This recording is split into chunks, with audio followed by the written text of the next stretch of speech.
نحمده ونصلي على رسوله الكريم اما بعد فاعوذ بالله من الشيطان الرجيم بسم الله الرحمن الرحيم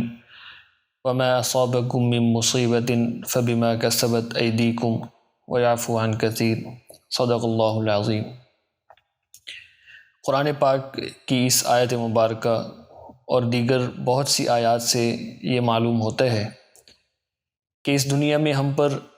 جو بھی مصیبت آتی ہے، جو پریشانیاں آتی ہیں، وہ ہمارے اپنے ہی برے اعمال اور گندے کرتوتوں کا نتیجہ ہوتی ہے، جس کے نتیجے میں ہم پر بیماریاں مسلط ہوتی ہیں، بد امنی مسلط ہوتی ہے۔ تو آج کل جو پوری دنیا میں ایک وبا مسلط ہے، یہ بھی یقیناً ہمارے ہی برے اعمال کا نتیجہ ہے۔ اس وبا کے مسلط ہونے کے بعد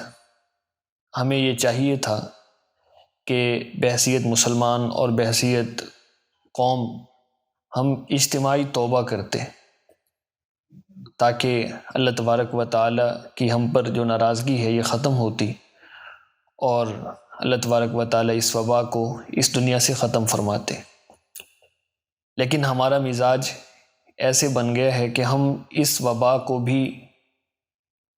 اپنے مفاد کے لیے استعمال کرنے پر تلے ہوئے ہیں۔ اس وبا کو بھی ہم مزید بدعنوانی اور مزید برے عمل کو فروغ دینے کے لیے استعمال کر رہے ہیں۔ اس کے نتیجے میں ہم نے کرپشن کے استعمال میں اور اضافہ کر دیا ہے۔ کرپشن جو ہمارے ملک میں پہلے ہی بہت زیادہ مسلط ہے، کسی بھی شعبہ میں چلے جائیں وہاں کرپشن آپ کو ملے گی، اور اس کرپشن نے ملک کی جڑوں کو پہلے ہی کھوکھلا کر رکھا ہے۔ لیکن اس کرونا وبا کے نتیجے میں ہم پر یہ مزید واضح ہوا کہ یہ میڈیکل سٹاف میں بھی اور میڈیکل شعبے میں بھی کرپشن انتہا کو پہنچی ہوئی ہے۔ بطور مثال کے گزشتہ 2 دن پہلے جب WHO نے یہ اعلان کیا کہ ڈیکسا ویکسین میں اس کو بطور کرونا کے علاج کے استعمال کیا جا سکتا ہے، تو یہ جو انجیکشن ہے یہ 20-25 روپے میں جو پڑتا تھا، اب جیسے ہی اس کا اعلان ہوا تو اس کی قیمت 700-800 روپے جا پہنچی ہے، اور اس کے ساتھ ہی یہ مارکیٹ سے غائب بھی ہو گئے۔ اب یہ بھی کرپشن ہی کی ایک شکل ہے، اور کرپشن کی بہت گھناؤنی شکل ہے کہ ہم نے اس دوا کو بھی جو بطور علاج کے استعمال ہو سکتی تھی اپنے مفاد کے لیے، اپنی اغراض کے لیے، اس کو شارٹ کر دیے ہے تاکہ من مانے ریٹ پھر بعد میں اس پر مسلط کیے جا سکیں اور قوم کو لوٹا جا سکے۔ اس کی بہت ساری اور مثالیں بھی ہیں کہ اس سے پہلے بھی بعض ادویات کے بارے میں یہ اعلان کیا گیا تھا کہ یہ کرونا کے علاج کے لیے استعمال ہو سکتی ہیں، تو ہم نے انہیں بھی شارٹ کر دیا تھا۔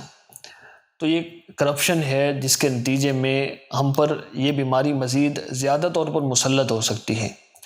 حالانکہ ہمیں چاہیے تھا کہ ہم مسلمانوں کی، اہل وطن کی ہمدردی اور خیرخواہی کے طور پر جو ہمارے پاس اس کے ذخیرے ہیں ہم انہیں مارکیٹ میں لے آتے، تاکہ لوگ انہیں استعمال کر کے، جو متاثرہ لوگ ہیں وہ اس کے ذریعے اس کا علاج کرتے اور اس بیماری کا خاتمہ ہوتا۔ لیکن ہم نے لوگوں کی بیماریاں ان کو دیکھنے کی بجائے، لوگوں کی پریشانیوں کا حل نکالنے کی بجائے اپنے مفاد اور اپنی اغراض کو مقدم کیا، اور یہ گھناؤنی ترین کرپشن کرتے ہوئے اس دوا کو بھی مارکیٹ سے شارٹ کر دیا اور اس کو اپنے مفاد کے لیے استعمال کرنا شروع کر دیا۔ یہ بہت بڑی خیانت ہے، اور خیانت ایک ایسی بیماری ہے اور جس کی مصیبت بہت زیادہ ہے، جس کی سزا بہت زیادہ ہے۔ قرآن مجید میں اللہ تبارک و تعالی نے ارشاد فرمایا، وَمَن يَغْلُلْ يَأْتِ بِمَا غَلَّ يَوْمَ الْقِيَامَةِ، جس نے بھی خیانت کی، جس نے بھی کرپشن کی، تو اس نے جو کرپشن کی قیامت کے دن اس کو دیکھے گا، اس کا نتیجہ دیکھے گا۔ ایک حدیث میں آتا ہے، حضرت ابو ہریرہ رضی اللہ تعالیٰ عنہ ارشاد فرماتے ہیں کہ آپ صلی اللہ علیہ وسلم نے ایک مرتبہ خیانت کا تذکرہ فرمایا اور اس کی برائی کو بہت زیادہ واضح کیا۔ اور اس میں آپ صلی اللہ علیہ وسلم نے یہ واضح فرمایا کہ خیانت بہت بڑی بیماری ہے، بہت بڑی برائی ہے۔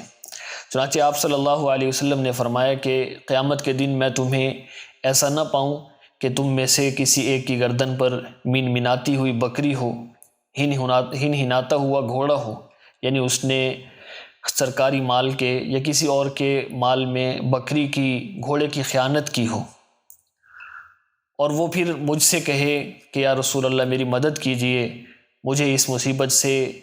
اللہ تبارک و تعالیٰ سے سفارش کر کے نجات عطا فرما دیجئے، تو آپ صلی اللہ علیہ وسلم نے فرمایا کہ تب میں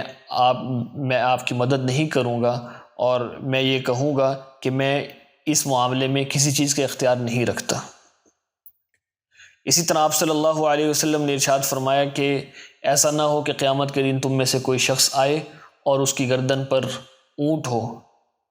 اور بھی آپ نے بہت سی چیزوں کا تذکرہ فرمایا کہ مثلاً فرمایا کہ آپ میں سے کسی ایک کی گردن پر سونا اور چاندی ہو، آپ میں سے کسی ایک کی گردن پر کپڑے ہوں، لباس ہو، یعنی کسی بھی چیز میں اگر خیانت کی ہو تو وہ مال اس کی گردن کو پکڑ لے گا، اور اس کے نتیجے میں جب سزا مسلط ہوگی تو وہ شخص آپ صلی اللہ علیہ وسلم سے سفارش کی درخواست کرے گا، تو آپ صلی اللہ علیہ وسلم اس کو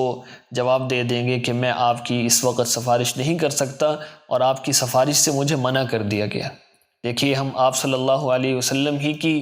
سفارش کے امیدوار ہیں، آپ صلی اللہ علیہ وسلم کی شفاعت کے امیدوار ہیں۔ ہر امتی، ہر مسلمان اس امید پر جیتا ہے کہ ہمیں قیامت کے دن آپ صلی اللہ علیہ وسلم کی سفارش نصیب ہوگی، لیکن دیکھیے خیانت کے معاملے میں آپ صلی اللہ علیہ وسلم نے فرمایا کہ جس نے خیانت کی ہوگی تو میں اس کی سفارش نہیں کروں گا، اور آپ صلی اللہ علیہ وسلم قیامت کے دن اس کو جواب دے دیں گے، تب ہماری اس خیانت کرنے والے شخص کی کیا حالت ہوگی۔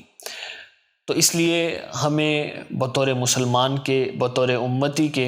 یہ سوچنا چاہیے کہ ہم خیانت سے، کرپشن سے توبہ کریں،